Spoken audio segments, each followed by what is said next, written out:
que solamente las mujeres eran vanidosas al quererse hacer alguna cirugía estética.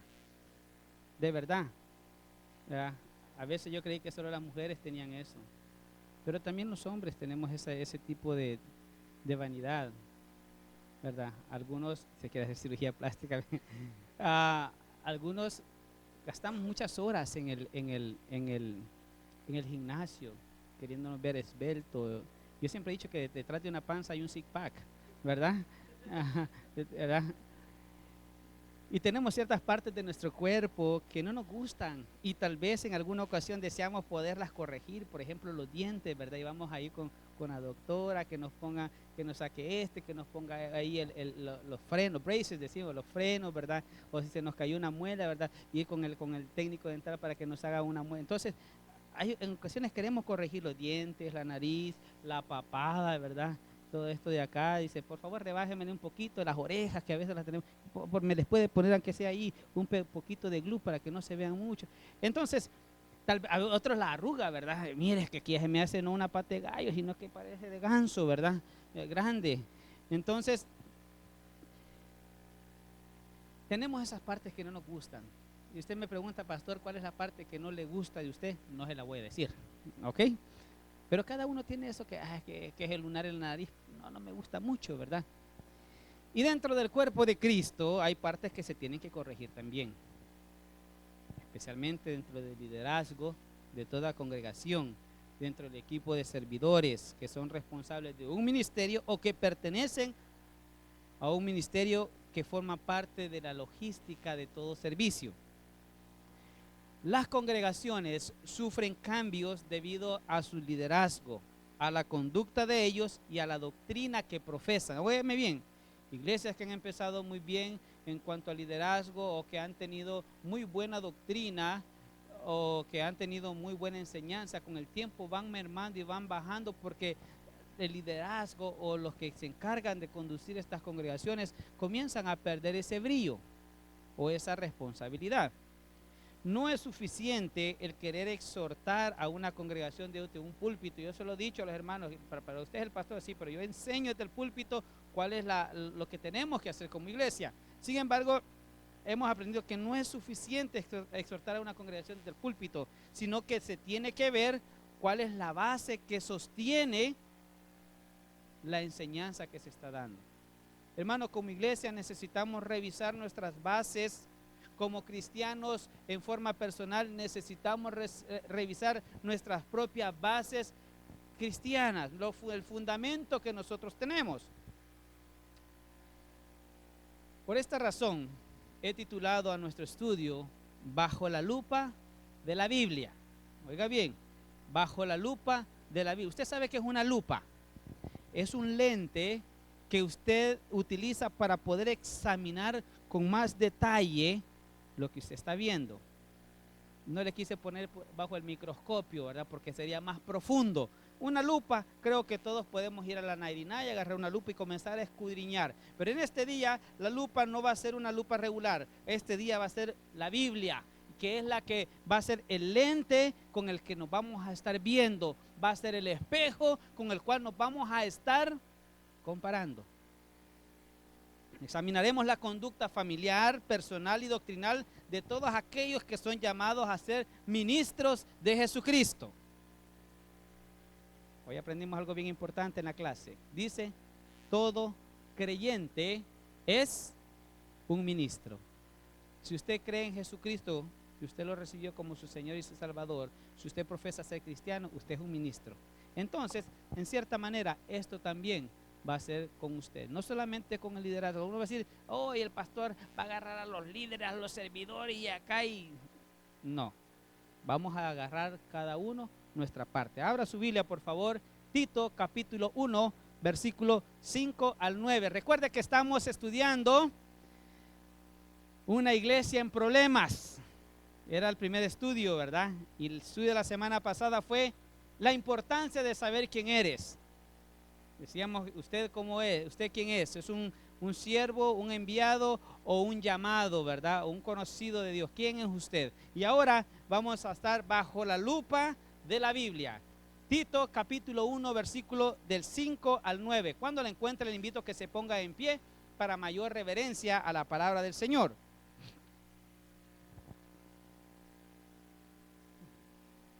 ¿Lo tenemos, iglesia? Todavía falta.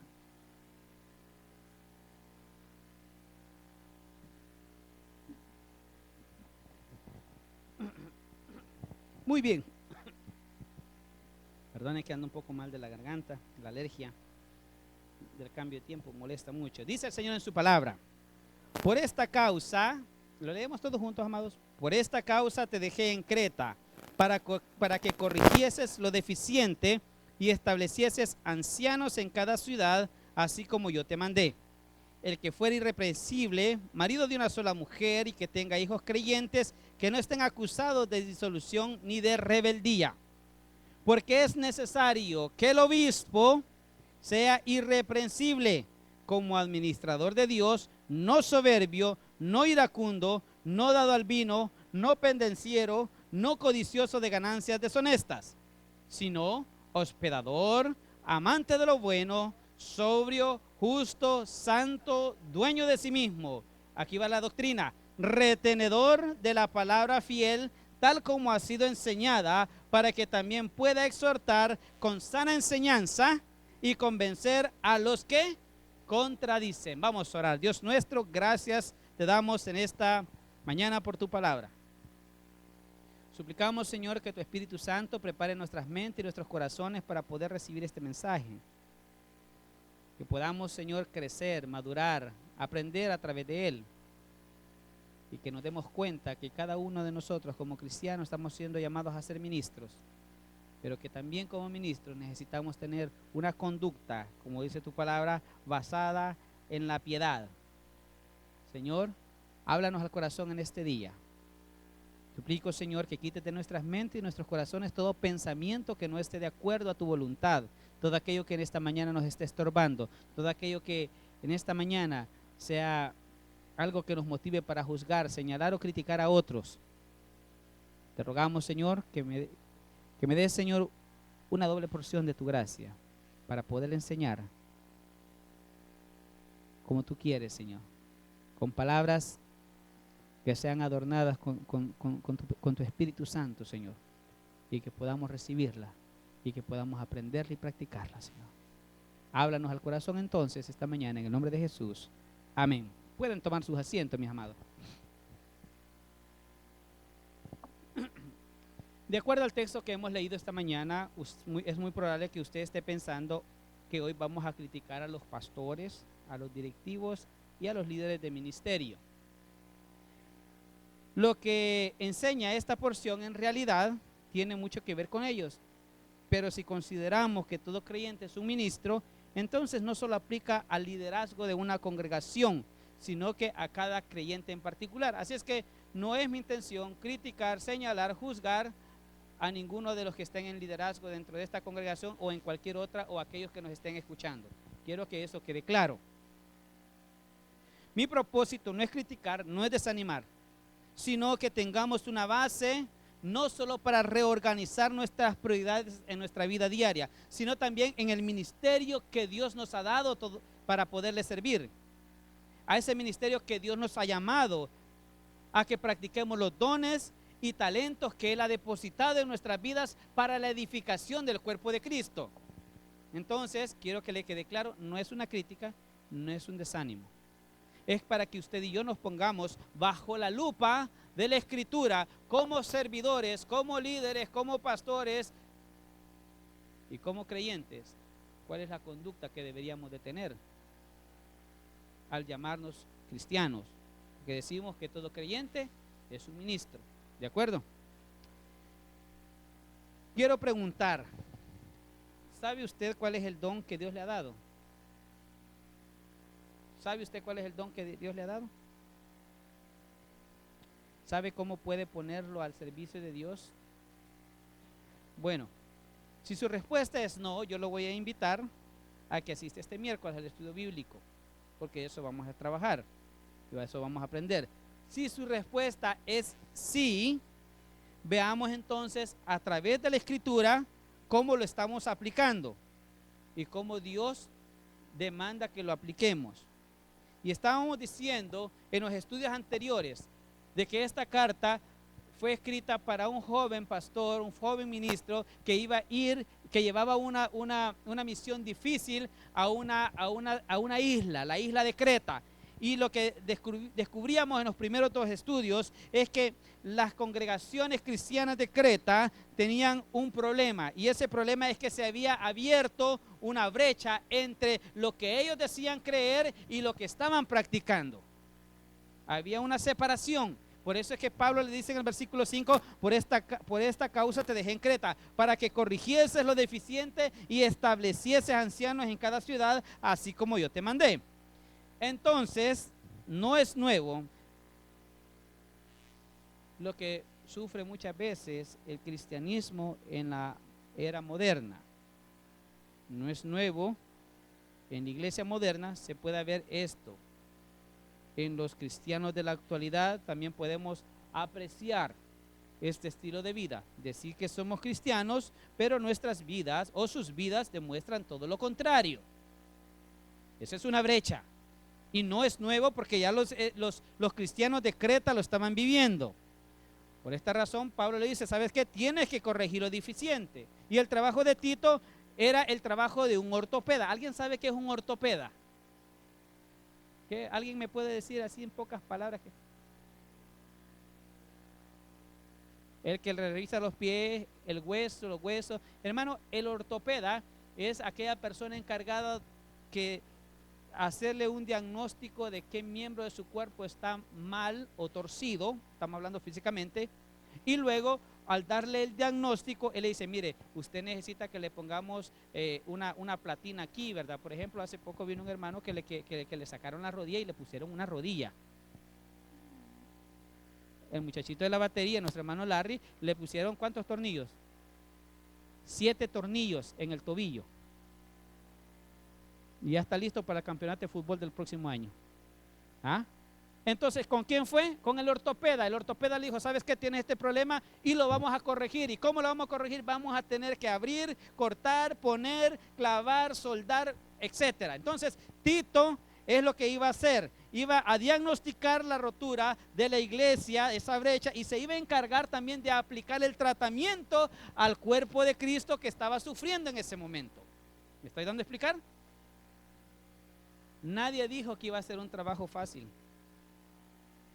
Imagínese corregir a cientos de personas una por una, es una tarea durísima. Si a uno con 30, 40, 50 miembros, ya andamos ahí cansados. Pero de todas maneras es una tarea que se tiene que hacer. Pero ahí es donde entra la sabiduría de Dios. Dice el versículo 5, 2 palabras que vamos a utilizar. Corregir lo deficiente y establecer personas para que ayuden en la tarea. Corregir da la impresión que algo anda mal, porque si nada estuviera mal, pues nada estuviera que corregir. Pero cuando él dice tienes que corregir, es porque algo anda mal. Y eso lo dijimos hace 2 semanas. Los cretenses tenían un problema con su fe, tenían una fe totalmente deficiente. Así que el programa comienza conociendo el problema. Y la segunda palabra es establecer, que significa que después de haber hecho el diagnóstico, va a aplicar la cura al problema. Y al parecer la cura para este problema es establecer un liderazgo para poder guiar a la iglesia. Ahora,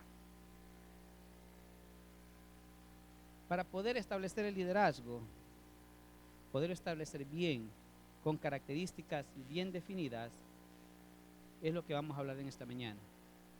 Y es como Dios, a través de su palabra, que va a ser la lupa, vamos a ir viendo esas características que debemos, oiga bien, no digo debemos primeramente los líderes tener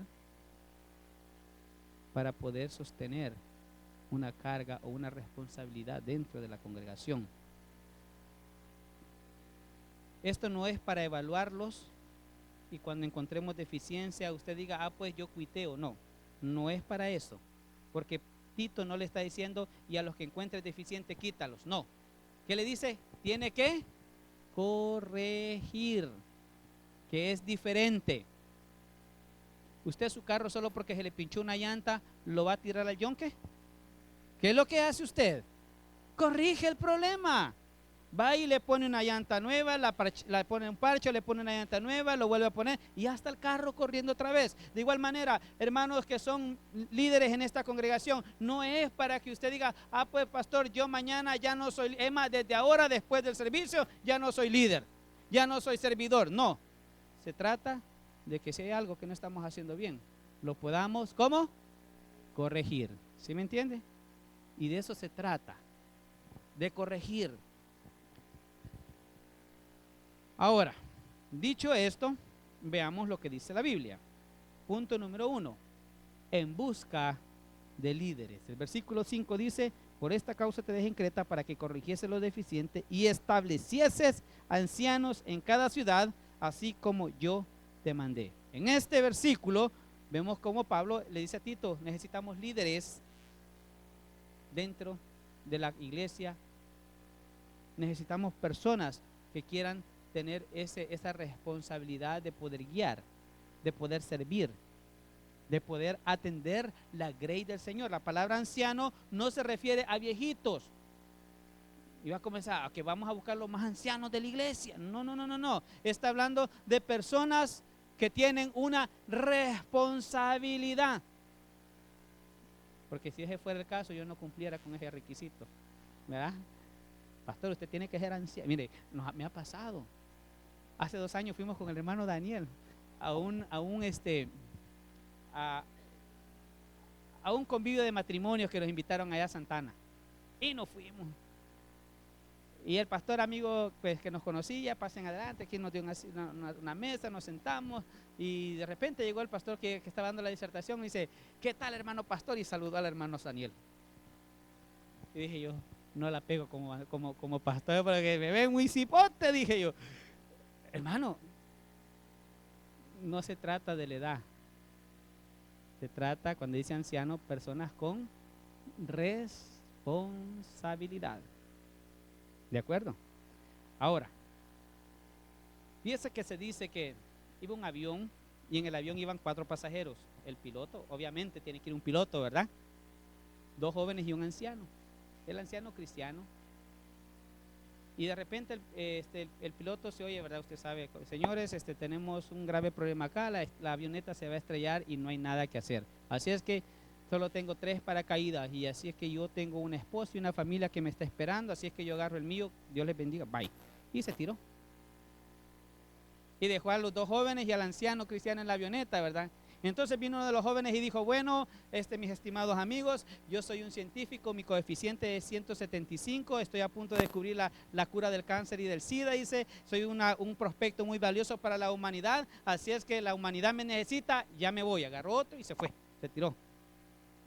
Entonces vino el anciano y le dijo al joven, mira hijo, le dije, no te preocupes, le dijo, yo total pues ya mi vida, soy cristiano, yo sé para dónde voy y pues ahí está, agárralo tú, le dice, y tú sálvate.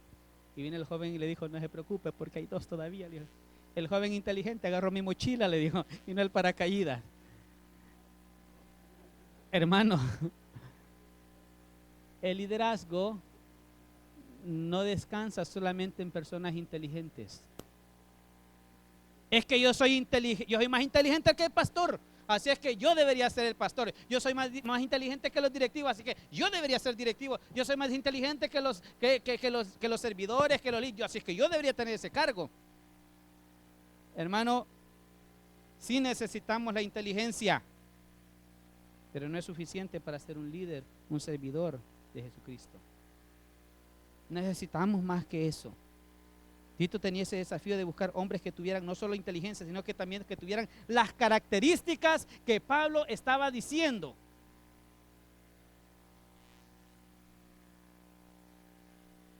En esta congregación todos son bienvenidos a servir. Y los que me conocen desde el principio saben de que yo no cierro puertas. Los que me conocen desde que empezamos saben que lo único que me aseguro es que tenga la misma fe que uno, que predicamos, ¿verdad? No va a poner a un testigo de Jehová a servir. Come on. Tiene que convertirse al evangelio primero. Pero si usted es creyente, bautizado y cumple con todo, está bien. Sabe que en esta congregación estamos abiertos, pero cuidado con creer que ese ministerio que usted tiene se lo merece. Ninguno de los que estamos acá servidores nos merecemos lo que tenemos. El poder servirle a Jesucristo es un privilegio. No diga mi ministerio, diga el privilegio que el Señor me ha dado. Y Pablo está buscando, y Pablo le dice a Tito que busque ese tipo de personas. Hermanos, y en esta mañana Dios está buscando hombres y mujeres que también tengan esa característica, que diga, Dios me ha dado un privilegio, me ha dado un don, un talento, vamos a ocuparlo para la edificación de su cuerpo. Solamente tenemos que tener cuidado de no menospreciar a los demás. Tenemos que tener cuidado de no ver a los demás de menos por el privilegio que tenemos. Tito estaba en busca de estas personas. Se les decía que se le llamaba anciano a las personas que tienen cierta responsabilidad. En el Antiguo Testamento eran en su comunidad, en las iglesias son los líderes o servidores responsables de un cargo que es su equivalente. Toda congregación necesita un liderazgo, necesita servidores, hombres y mujeres que quieran participar en la edificación del cuerpo de Cristo. Hermano, ¿usted cree que esta iglesia no necesita servidores? ¿Cómo no? Sí necesitamos servidores, necesitamos hombres y mujeres que se quieran preparar para ser líderes, hombres y mujeres que quieran prepararse para predicar la palabra de Dios. Pastores, es su trabajo, no, es el trabajo de todos. Es su trabajo, es mi trabajo. Mi trabajo es buscar las herramientas necesarias para ponerlas a su disposición, para que usted también pueda utilizarlas. Dios nos está llamando a poder hacer ese tipo de trabajo. Pero podemos hacerlo, pero no podemos hacerlo si no tenemos el compromiso de llenar los requisitos. Mira, hay personas muy buenas en muchas cosas, pero lo que no tienen es compromiso. Hay personas que son muy buenas enseñando a los niños, tocando un instrumento, cantando, sirviendo en acomodación, en cualquier otro tipo, en cualquier cosa que ellos son muy buenas. Invitando, orando, son muy buenas, pero muchas veces no quieren una responsabilidad porque no quieren compromiso. Ay, no, es que yo no me quiero comprometer. Dicen que había en una granja había una gallina y un cerdito. Y los dos animales estaban bien cuidados y estaban tan agradecidos con su dueño que una vez le dijo a la gallina, ¿verdad? Inventando. Hoy vamos a hacerle un desayuno de agradecimiento a nuestro dueño, le dijo. Yo pongo los huevos, le dijo, y tú pones el tocino, le dijo. Imagine lo que le iba a tocar al pobre cerdito. Y el cerdito dijo, hoy no quiero. Porque algunos no quieren el compromiso. No, mire, al final de todo, Dios es el que prepara y equipa a su iglesia. Solo quiere un corazón disponible. Hoy hablaba con algunos y decía, ¿sabe qué? Dios no está buscando personas intelectuales, teológicas. No. Lo que Dios busca es corazones dispuestos para hacer el trabajo. Y deje que Él comience a prepararnos. Muchas veces la misma necesidad nos ha llevado a elegir hombres y mujeres para ciertas responsabilidades. Y a veces no digo que nos hemos equivocado, sino que simplemente no han tomado el ministerio en serio como debería de ser. Porque eso demanda. Y si Dios, hermano servidor, hermano que te encuentras en esta congregación este día, que aún no eres servidor, pero estás pensando, déjame decirte, ese ministerio, Dios es el que lo da. Yo no le digo a los hermanos, mire, usted ya no puede servir en este ministerio, es que siéntese. Están todos los servidores y que me diga cuál de todos le he dicho eso. Lo único que le puedo decir, cuide lo que Dios le ha dado. Ya no le busque. Aprecie lo que Dios ha puesto en sus manos, así como Dios le ha dado la vida, aprecie el ministerio que Dios le ha dado. Segunda cosa, lo veo muy serio esta mañana, hermano. Versículo 6 dice, Esto me encanta. Esto me encanta. Dice, el que fuere irreprensible, marido de una sola mujer, y tenga hijos creyentes que no estén acusados de disolución ni de rebeldía. ¿Cómo tienen que ser los líderes cristianos? Pastores, líderes, servidores, ministros, maestros, acomodadores. Aquí entran todos, todo aquel que sirve en un ministerio. ¿Cómo tiene que ser el servidor? Y lo primero que destaca Pablo en este versículo es la vida familiar del servidor o del líder. Es lo primero que va a ver, que usted está viendo. Dice, lo primero que dice ahí, la vida familiar es el mejor campo de entrenamiento de todo servidor. ¿Sabe a mí cómo Dios me entrenó con la paciencia? Con mis hijos. ¿Sabe cómo Dios entrenó a mi esposa con la paciencia? Conmigo. Ay, usted es difícil, pastor. No lo diga, pastor, dice. Hermano, no es fácil. No es fácil. Si pudo lidiar conmigo, va a poder lidiar con todos los niños de la escuela bíblica. Por lo menos los niños se contentan con un dulcito, venite acá. Pero el adulto es más difícil. ¿Sabe por qué? Porque el adulto va acumulando en su corazón ese resentimiento. Ay, es que el pastor me vio mal. Es que a mí el pastor no me quiere porque a mí nunca me saluda. Es que los hermanos de acomodación, a ver que creen, están todo el tiempo así bien serios. Hermanos, si tienen complejo de guardia, déjenlos. Ahora, la vida familiar es el mejor campo de entrenamiento. Así que la palabra clave en este versículo es irreprensible. ¿Qué significa? No acusable o que no se le puede acusar de. ¿De qué no tiene que ser acusado? De no ser mujeriego, ahí lo dice. Marido, ¿de cuántas mujeres, hermano? De una sola mujer. Así es que lo primero que Dios nos dice al liderazgo de esta congregación, primero, hermanos, maridos de una sola mujer. Pastor, que hay alguno que sea árabe con su harén. Yo no sé, hermano, no sé, pero por si acaso, como dije la vez pasada, ¿verdad? No lo digo por ti, pero por ti lo digo. ¿Ah? Marido de una sola mujer. Ah, mire, pastor, perdóneme, pero yo no tengo ese problema. Bueno, marido de una sola mujer no solo significa que vas a tener 2 o 3 mujeres, significa cómo miras a las hermanas, cómo miras a tus compañeras del trabajo. Porque dice la Biblia que con solo que la desees en tu corazón, ya adulteraste con ella en tu corazón. Así es que no me vengas inventando de que solo porque no tienes otra, esto no puede aplicar para ti. Tengamos cuidado.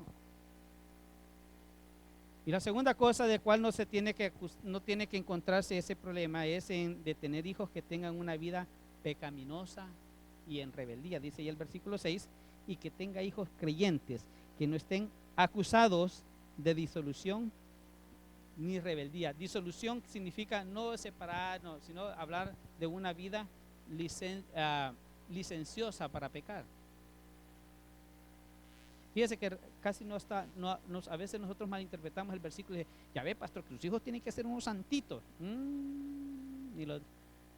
Ni siquiera los de Samuel eran así, hermano, el profeta, ni siquiera los del sacerdote Elí, ni siquiera los hijos de David. Es más, ni siquiera los hijos de Zebedeo, que eran discípulos de Cristo. Y quieren que los hijos del pastor sean plomada. No, hermano, son niños. Usted tiene los suyos también, y los suyos, usted también es servidor, ¿verdad? Usted también es cristiano. Y si ese fuera la plomada, todos nosotros tuviéramos un cuartel, en vez de escuela bíblica, tuviéramos un regimiento militar, una escuela militar. Todos los niños marchando, peloncitos acá y con... No, come on. No se puede, pero hay una etapa en que ellos ya pueden comprender y aprenden.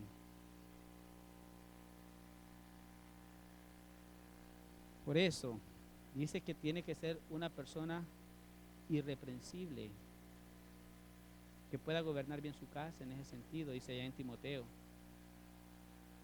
Y cuando digo gobernar a su casa no significa que va a tiranizar a su esposa y a sus hijos, no. Puede hacer de una manera correcta como dice la palabra de Dios.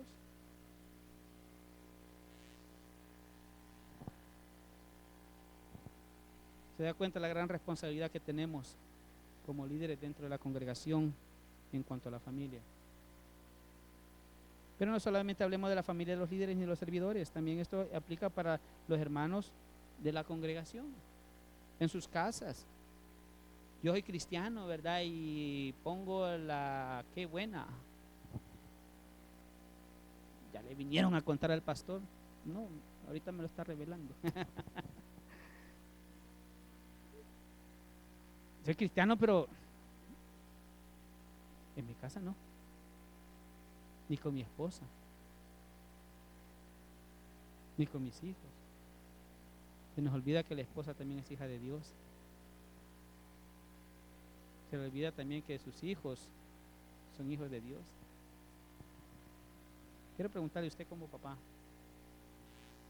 ¿cómo se siente si alguien maltrata a su hijo? No estoy hablando de disciplina, estoy hablando de maltrato. ¿Cómo? Ofendido, ¿verdad? Imagínense nosotros como esposos cuando ofendemos a nuestras esposas, que son hijas de Dios, ¿cómo se siente su papá en el cielo? Está ofendido. Se ofende. Que no has entendido, dice que también yo pagué por esa persona. Que no has entendido que también ella tiene la imagen y semejanza mía. Que no has entendido que ese pequeño tiene la misma imagen y semejanza mía.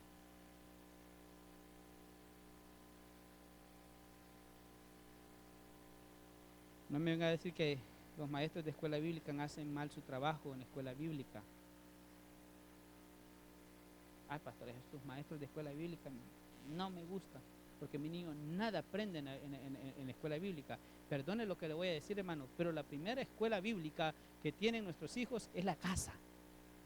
En casa aprenden a orar, en casa aprenden a leer la Biblia. Aquí solamente venimos a reforzar lo que usted en casa ya le enseñó.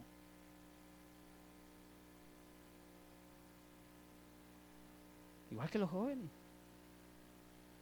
Papá, mamá, que tienes joven, si tú quieres que nosotros te corrijamos, tu joven, estás equivocado. Nosotros le vamos a enseñar el principio básico, pero donde lo practica no es en iglesia, sino que en casa, en la escuela, donde ande. Por eso, hermano, padre de familia, porque no está diciendo mujeres aquí ahorita, usted es el sacerdote de su casa. Usted es el que lleva la batuta. Usted es el responsable de ministrar su familia. Y por eso tiene que ser, ¿cómo? Irreprensible. Igual que los líderes de la congregación. Irreprensibles. Necesitamos ser así. Segunda cosa, versículo 7, ¿cómo tienen que ser los líderes? Porque es necesario que el obispo, déjeme decirle, el obispo es otra parte, es otra forma de decir el oversee en inglés, el supervisor, el que está supervisando, el que está encargado. Otra forma de decirlo, el obispo sea irreprensible. Una vez más aparece esa palabra, irreprensible, pero ahora ya no va a hablar del aspecto familiar, ahora va a hablar de su aspecto personal. Fíjese bien cómo tiene que ser en forma personal, no con la familia. Hoy va a hablar de él, cómo va a desarrollar su trabajo. Tiene que ser, dice, irreprensible como administrador de Dios, no soberbio, no iracundo. A algunos les cuesta. No dado al vino, también. No pendenciero, casi no, dice. No codicioso de ganancia deshonesta. ¿Sabe por qué? ¿Por qué digo casi no el último? Porque yo conozco algunos. Yo sé que el dinero no es el problema, pero el problema es lo demás. A veces nos llenamos de soberbia. Somos soberbios. Yo le pido a Dios que siempre siga cuidando mi corazón de esa manera. como pastor. Usted pregunta quiénes son los directivos, la mayoría de ellos son personas que son mayores de edad. Que Dios me cuide la boca de poderles contestar con altanería. ¿Por qué? Porque ahí se demuestra el carácter. Pero cuando le pregúntele que vino a alabar a Dios, ¿y a usted qué le importa? No, hermano, perdón, solo es que el pastor está viendo que le preguntara, usted sabe, va. Cuidadito. Cuidadito la forma que vamos a responder. Iracundo, hermano, por cualquier cosa, mecha corta. Por cualquier cosa. Es más, algunos ni mecha tienen. De una vez revientan. Ajá. Algunos tienen mecha larga. Están esperando. Ya viene, pero ahí en el camino se le apagó, ya se acabó el problema. Pero ahorita, ¡pum!, de una vez. No, ni siquiera le da chance de sacarlo. Borracho. Tal vez no sea el problema del vino, sino que la vida escandalosa se refiere exactamente. Fíjese usted, ¿verdad que los bolos son escandalosos? No, hombre. ¿Cómo sabe que su vecino está sonado? Porque tiene el estéreo a todo volumen y con escándalo. Líderes de la congregación y de sus familias, cuidado con la vida escandalosa. Cuidado. Cuidado en nuestras casas. Ya llegaron los hermanos, ¿por qué? Ojo, y el gran escándalo que tienen. Ya le está gritando a la señora, ya le está gritando a los hijos, ya hasta la mascota se fue a esconder. Cuidado con la vida escandalosa. Por eso no dados al vino, y no porque sean borrachitos, sino que podría ser eso también, pero también se habla o se enseña del estilo de vida quieta, sin escándalo, sin andar con tanta bulla. Pendencieros, de esos sí hay muchos. Pleitistas, en todos lados hay pleitistas. Se nos olvida que estamos en un proceso de recuperación espiritual o de reconstrucción espiritual, y todavía se nos vienen las mañas, hermano. Se nos vienen los flashes, ¿verdad? De cuando estábamos en el mundial, ¿verdad? Y que nos decían Mike Tyson, y no porque fuéramos buenos para los guantes, sino que porque mordíamos las orejas. Con esto no me meto a pelear porque te muerden, ¿sí? Se nos olvida a veces. Ay, si el hermano le dice algo, o la hermana. Deshonesto, ahí donde dice el versículo, no dado al bien, no pendenciero, no codicioso de ganancias deshonestas. Que no nos acusen de eso. Fíjese que evangelizando en la calle o platicando con otras personas sobre compartiendo el evangelio, a veces me sacan ese tipo de cosas. Es que mire, yo conocí un pastor. Es que mire, yo conozco un hermano. Es que mire, yo conozco un señor que es una iglesia evangélica. Hermano trinquete, le dicen. Tranza. No, hombre. Este no debe ser evangélico, debe ser judío o árabe para hacer negocio. Cuidado con la deshonestidad, hermano. Y no solamente con los demás, con nuestra propia familia, con los hermanos de la iglesia. Necesitamos ser diferentes. Ninguno de los que tiene este tipo de problema es apto para tener una responsabilidad dentro de una congregación. Imagínense si el pastor tuviera todas esas. No, yo no voy a esa iglesia. ¿Hay que ir a aprender? No, hombre, ese maestro es pendenciero. No, hombre, si no se le puede quedar viendo mal el servidor, porque ya, ¿y qué me ves? Fuimos a desayunar una vez un día de estos con el hermano Elmer, pastor de allá de Saulo. Fue a hacer un trabajo a la casa y vamos a desayunar. Y llegó la muchacha para tomar la orden acá. Hermano, y después estaba peleando con nosotros. Y digo, ¿verdad que usted es de Salvador, verdad? ¿Por qué? Me dijo. porque ahí somos los salvadoreños bien pendencieros, te digo. De verdad, sí, nosotros porque somos regenerados no somos pendencieros, les digo. Pero a veces se nos olvida. Cuando va manejando va, se le atraviesa y que nos cambia, se nos olvida. Se nos olvida que somos nueva criatura. Por esta razón, líderes y servidores, mucho ojo a esto. Si lo estás haciendo, vuelve a la Biblia esta tarde y revisa y medita en la palabra de Dios y habla con Dios. Habla con Dios. Como hombres de Dios debemos pensar en esto. Los de Creta tenían este problema y a Tito se le había encomendado esta dura tarea, hermano, de querer arreglar esto, hacer el trabajo, buscar hombres que hicieran el trabajo conforme a lo que Dios había establecido. Y una tercera, para ir finalizando, porque el tiempo va volando. Vamos allá al versículo 8 y 9. Primero decíamos en el versículo 6, para que tengamos una recapitulación, hablábamos de cómo tiene que ser el servidor en el versículo 6, con su familia. 7, en su área personal. Y el 8 y 9, vamos a hablar de cómo tiene que ser en su área doctrinal. O sea, lo que aprende y practica de la Biblia. Dice ahí el versículo 8, sino hospedador, amante de lo bueno, sobrio, justo, santo. Oiga bien, este me encanta. Dueño de sí mismo. Versículo 9. Retenedor de la palabra, fiel tal como ha sido enseñado. O sea, en otras palabras, sana doctrina. Para que también pueda exhortar con sana enseñanza y convencer a los que contradicen. Aquí empiezan las características propias de un líder o servidor en el área doctrinal, personal doctrinal diría yo, hospedador. No le estoy diciendo que se lleve a las personas que necesiten casa para su casa, no estoy hablando de eso. Hablemos de la iglesia, recibir a aquellos que nos visitan,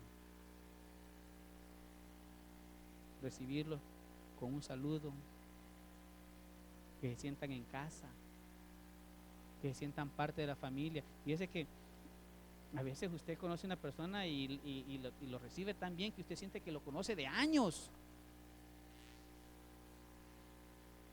¿Por qué? Porque tiene esa hospedador, amante de lo bueno, de las que se hagan las cosas bien, sobrio, justo, dueño de sí mismo. Ese dueño de sí mismo, hermano, es importante, se llama templanza. No se va a dejar llevar por sus emociones o por sus sentimientos, sino que usted va primeramente a meditar y pensar en lo que Dios quiere que se haga y después se toma una decisión. Santo significa apartado para Dios.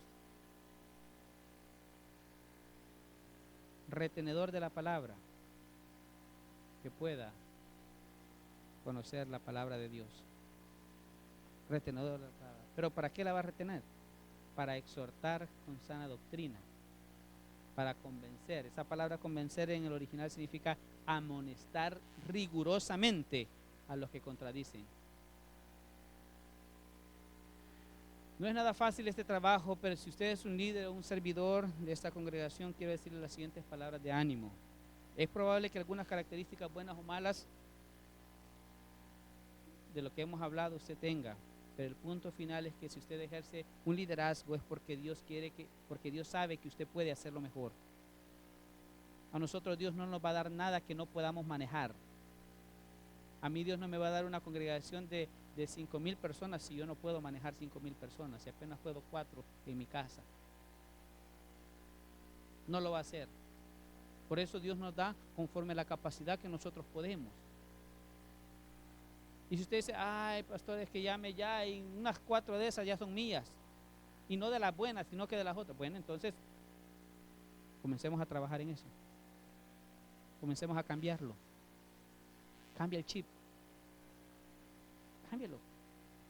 Comencemos a darle forma, porque Dios, quien le ha dado el ministerio y el privilegio de servir, Él sabe que usted puede hacerlo, pero en usted queda si lo puede hacer bien o lo puede hacer mediocremente.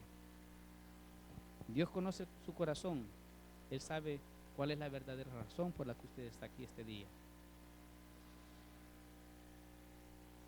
Queremos una congregación madura, amén. Entonces comencemos los líderes a madurar. Queremos una congregación responsable, comencemos los líderes a ser responsables. Queremos una congregación comprometida, comencemos los líderes a ser comprometidos. Congregación, ¿quieren ustedes un liderazgo maduro, responsable y comprometido? ¿Sí o no? Sí, ¿verdad? Yo quiero que el pastor sea maduro, responsable, comprometido. Queremos que la junta directiva sea madura, responsable, comprometida. Queremos que los líderes de los ministerios sean responsables, maduros y comprometidos. Queremos que los servidores sean comprometidos, maduros y responsables. Bueno, entonces también comience usted a hacerlo. Maduro, responsable y comprometido. Esto es un trabajo de todos. De aquí para allá y de allá para acá. Cristo quería salvarnos a todos. Por eso Él se comprometió muriendo en la cruz del Calvario. No te pido que mueras en la cruz, pero sí te pido que mueras a tu vieja naturaleza y que seamos la iglesia que Dios quiere que seamos. Denle un fuerte aplauso a nuestro Dios en esta tarde. Gloria.